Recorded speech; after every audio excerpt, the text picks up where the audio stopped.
At para naman sa huling balita, nasamsam ng mga otoridad ang mahigit 1 milyong pisong halaga ng hinihinalang shabu mula sa isang mag-ama sa matagumpay na buy-bust operation sa Maguindanao del Norte. Nakatutok dyan si Patrolwoman Leonora Gawang. Estado ang mag-ama sa ikinasang drug buy-bust operation ng Datuudin Sinsuat Municipal Police Station nitong Miyerkules 30 ng Hulyo taong kasalukuyan sa Sitio Gobat, Barangay Makir, Datuudin Sinsuat, Maguindanao del Norte.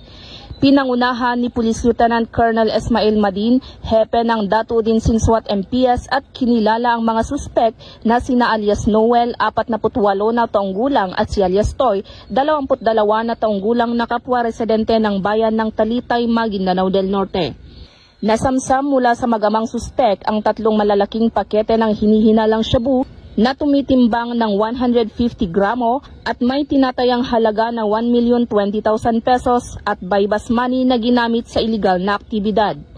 Kasalukuyang nasa kustodiya ng Datuudin Sinsuat MPS ang mag-amang suspek at mahaharap sa kasong paglabag sa Republic Act 9165 o ang Comprehensive Dangerous Drugs Act of 2002.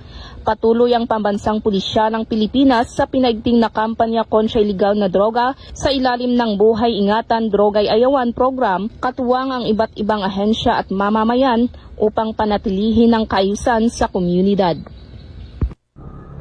Mula rito sa rehiyon ng Bangsamoro, ako ang inyong Police News Network Correspondent, Patrolwoman Leonora Gawang, alagad ng batas, tagataguyod ng balitang pulis.